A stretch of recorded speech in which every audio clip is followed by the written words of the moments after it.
on Enlightened World Network. And today's topic is the courage to grieve. Sometimes the intensity of our emotions is so great that we get terrified by them and try to avoid them at all costs because we're afraid of getting lost in them.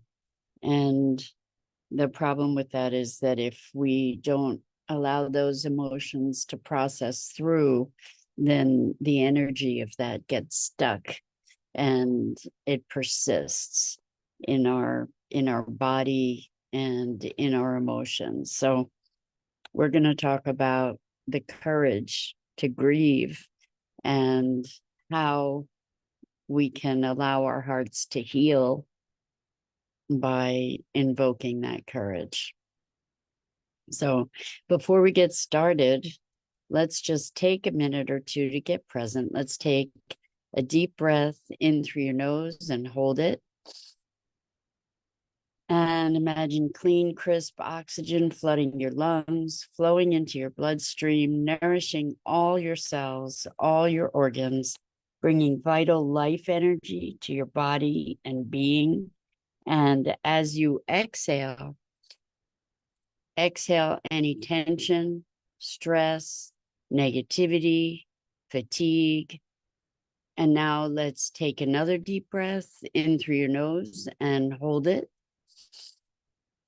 This time, imagine brilliant, bright light lighting you up from the inside out, illuminating, electrifying, energizing all your cells, your molecules, your electrons, creating a brilliant beam of light and energy from your heart out into the world. And as you exhale any tension, any remaining tension, stress, negativity, fatigue. And now let's press our palms together, vigorously rub your hands together to feel the friction, the temperature, the pressure, the motion, the tickling and tingling when you stop, and allow all those sensations to bring you present right here, right now, into this remarkable physical form that enables us to experience life. Welcome, welcome, welcome. So we're talking about the courage to grieve. Just on a personal note, I have been working for weeks on healing my heart around love and being able to receive love, being able to experience love on a deeper level, being able to give love. Good morning, Rosalind. Welcome. So good to have you here with us this morning, sweetheart. So I've been working on this for weeks, old wounds around being like different dimensions. It's not that I haven't worked on this before in my life. I think we all have themes in our lives that recur. I call it the upward spiral, the evolutionary spiral, where it looks like the same issues just recur over and over. But the thing is that when they do, we're addressing them from a different place where it's an evolutionary cycle. So there are different dimensions of these issues that we revisit at different stages of our lives. Anyway, I've been working on issues around love and being lovable and receiving love and being worthy and all of that stuff that, probably as teenagers, we never imagined we would be addressing at the later stages of our lives, right? But anyway, welcome. Darlene is here from Michigan. Great to have you joining us, Darlene. Welcome. So anyway, yesterday I was watching a TV series called From Scratch, which is just very, very sweet, lovely. And there was, here's a spoiler alert, there was a death that was very um, bittersweet, tragic. And it reminded me, it took me back to seeing my dad through his passing when he was in hospice at home. And the grief and the very mixed feelings, very, very mixed feelings in my case, but the grief of that loss. And this is another one of those things that I think we process in cycles, that we don't just get to, I at least in my life, I haven't gotten to just grieve once and done, and that's it, and that's all. But what I notice about grief is that it comes in waves. The sorrow comes in waves. And our cultural predisposition, I think, is to try and push away the feelings. I'm not gonna feel that right now. I'm not gonna feel that at all, maybe.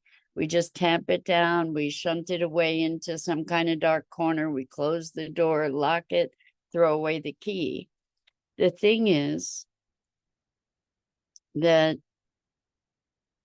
just because we lock it up someplace in a deep, deep, dark corner doesn't mean it's gone. And what I see in the transformational and healing work that I do is that the emotions and circumstances that we don't process end up anchoring themselves oftentimes in our bodies and oftentimes in physical conditions over time, and oftentimes in outward behaviors, even before the physical conditions. So, and our emotional bodies, because emotion really truly is energy. It has a frequency. And when we bottle it up, it gets compressed and it can wreak havoc. So what we want to be able to do is to process those emotions. And the thing about grief and some other pretty intense emotions is that they're so intense that we are afraid of them, that we're afraid we'll get lost in them, that they will consume us, that they will overtake us, that we'll lose ourselves. And it's possible. It's possible that we can. And if we allow ourselves to feel the grief when we feel it, it has to dissipate. It will dissipate. And I don't mean wallowing. So here's a distinction, and it's a little challenging of a distinction, I guess. But the distinction is to feel the feelings, to feel the emotion, to cry and wail if you need to, and to not need to attach to a story around the emotion. Good morning, Dido. Welcome. So good to have you joining us this morning. So we often will say, how are you feeling? Or why do you feel that way? And what happens when we do that sort of, why do we feel that way, is we feel compelled to make a story up, or we move into our heads and out of the experience. And what I can tell you is that last night, this show allowed me to access deep, deep grief for so many losses. We can't live this life without experiencing loss, right? But what this work that I've been doing over the past probably month at least is work to open my heart. And what I experienced last night was just this deep grieving. And I literally felt the pain in my heart. And in feeling that pain, what I believe is that my heart was opening. It was like cracking open, where it had kind of become calcified, trying to weather and brace against the grief, to protect myself from it, to defend myself from potentially becoming overwhelmed and consumed by it. And it's not that I haven't grieved, I have, but there was an even deeper level of that contained pain that had closed my heart off, or some portion of my heart off, from the experience of being able to love more deeply. And so, yes, I recognize that we may be fearful of the intensity of our emotions. And yet, when we can cultivate the courage to allow the movement of that energy,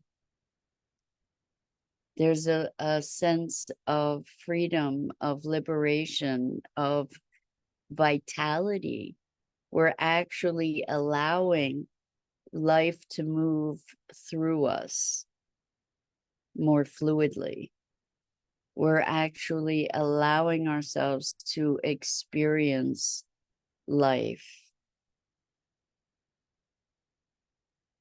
more completely. And so, yeah, I mean, it was wild. There was a physical pain in my heart.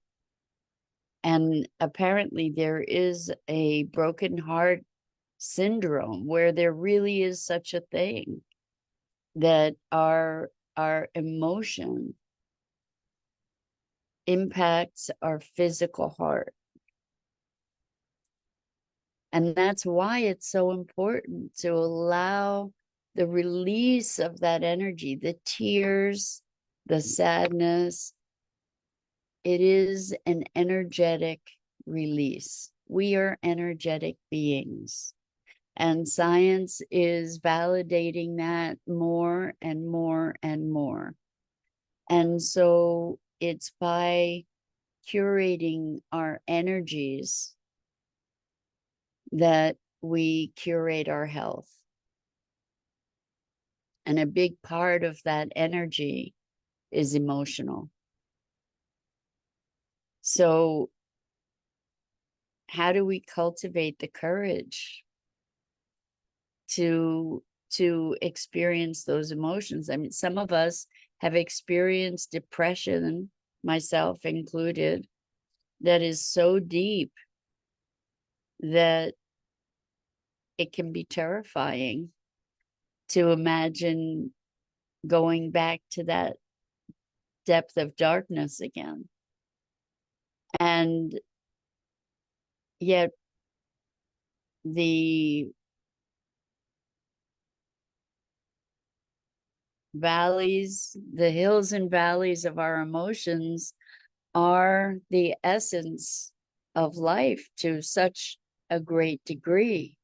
Rosalind says, bringing to the surface to look at it as it was happening. You were witnessing it happen as you were experiencing it. Exactly. Exactly. Bringing it to the surface, allowing it to arise, being present to it. And what happens is that as we allow it to arise, it dissipates. It can't not dissipate. So as we experience it, as we allow it to move, it moves and it dissipates, even though we think we may be stuck there for forever. I'll tell you what helps us to stick there forever, what prolongs it, what protracts it, what perverts it, the expression of these emotions, is the stories that we make about them. So judging ourselves for experiencing the emotion,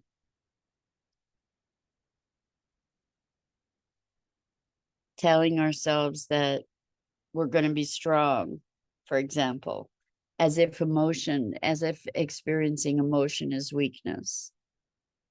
That's what our culture conditions us to a great degree.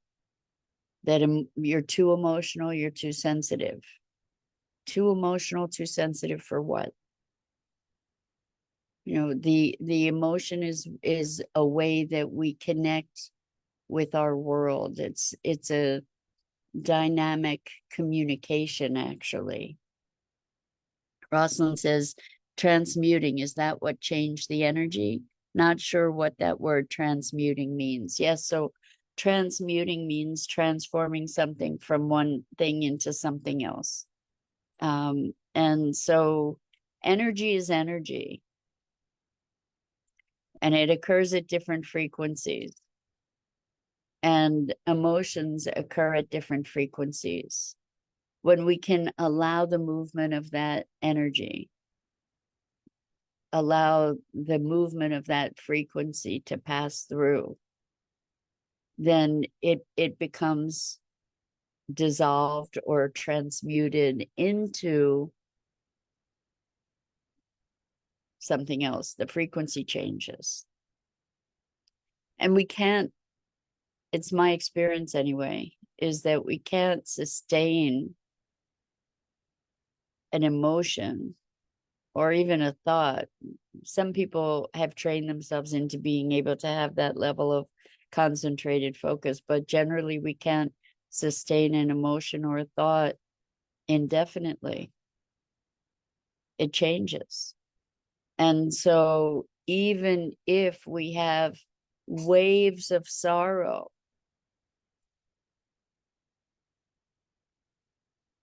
they're waves. They're not constant. And oftentimes what we do is we create and recreate the pain and the sorrow and the anguish by the stories that we tell ourselves, by the stories about, I'm never going to see you again, and maybe things that we regret, or replaying painful scenarios over and over and over so that we regenerate the same painful pattern again and again. And it's so interesting to me that culturally we have a bias toward the negative, where we amplify the pain. We like worry. We look at a scenario, we extrapolate from our interpretation of a given scenario, and we make up stories and project them into the future and say that's how it's going to be. So I was talking with a client yesterday about a situation where a challenging situation that they're confronting in their lives, and they have projected a future where it's hopeless, pretty much, where they've determined this is the way it is, that's the truth, that's actually the fact going forward. They're projecting into the future, they're fortune telling, and they're treating that future as if it is fact. And it may be that that future is likely.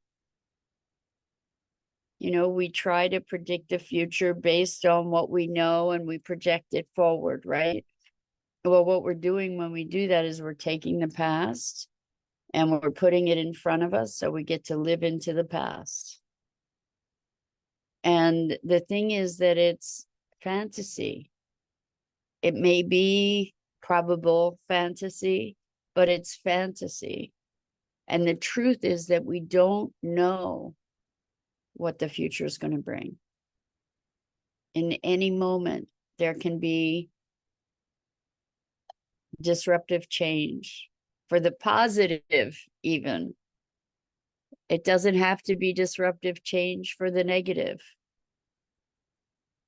And yet we project all the negative into the future so we can prepare, right? And it's all about the stories we tell. So what we're talking about is the stories we tell about our emotions, like that they're scary, or that we'll be consumed by them, or we'll never get out from under them. I know when I was going through depression, I had lots and lots of stories about myself, about the world, about how hopeless it was, about how meaningless it was. And it was the stories that perpetuated the emotion. If we can allow ourselves to detach from our stories and have the courage to feel the feelings, to allow ourselves and our hearts to break so that they can break open. It takes courage. It takes courage to choose life, right? When the emotions are a part, are an essential part of life. That energy, allowing that energy to move through, that's life. Love too, the bliss, the joy, allowing those emotions to flow through, that's life. Rosalind says using the present to project into the future rather than using the past to replay old stories. I love that you're not projecting the past into the future, Rosalind. And I invite us to look at, instead of projecting the present into the future, inviting the future to us, inviting the future to call us forward rather than projecting anything. Allowing ourselves to be pulled into the future, allowing ourselves to be called forward. And that takes a lot of mental and emotional machination, because we're so oriented toward taking our past and putting it in front of us and walking into that. So how do we allow ourselves to be called into the future? This is part of letting our hearts crack open so that we can open ourselves to love and to life and to whatever that call is of our hearts calling us forward. So it's kind of stepping into the dearest, sweetest dreams that we have, that our heart is calling us into, to be receiving the invitation of the future. I wonder if you can feel into that. So Rosalind says, intimacy, if I want more of that, how does one feel those feelings? Feeling those emotions, not waiting for the conditions to feel them. That's the ticket. That's exactly the ticket. In any moment, we can, it's a little warm here. In any moment, we can create and generate any feelings. We do this all the time. We do it with worry. We're pretty practiced at that. What if we can, instead of longing for something we don't have, because longing is defined by the not having. How about if we experience the having of it, experiencing the joy of that intimacy? Because when we do that, this is kind of calling us into the future. When we do that, we're magnetizing that opportunity that is in resonance with those feelings of intimacy, for example. So by allowing ourselves to bring alive the emotion, the desired emotion, that feeling of love, that feeling of safety, that feeling of being held, of being cherished, of cherishing, of connection, of communion with someone, for example, or with life itself, we can experience those feelings without the conditions, and that experience becomes a magnet for the conditions. It's exactly the opposite of how we have been taught things work, kind of, right? Things exist first in an energetic field, and then they slow down from that high energy energetic field, then they slow down into material form. And so the courage to experience emotion, to have an open heart, to break ourselves open, is the courage of life, the courage to actually live life, to experience life, to create life. And as we project our emotions, experience the energy of those emotions, we can draw our future to us. We can be drawn into our future.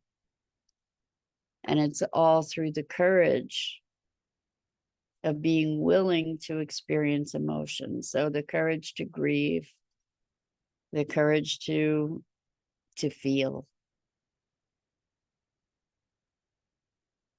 So many of us are taught that it's just easier to go through life, just cut off the feelings and just do. But that's cutting us off from life itself.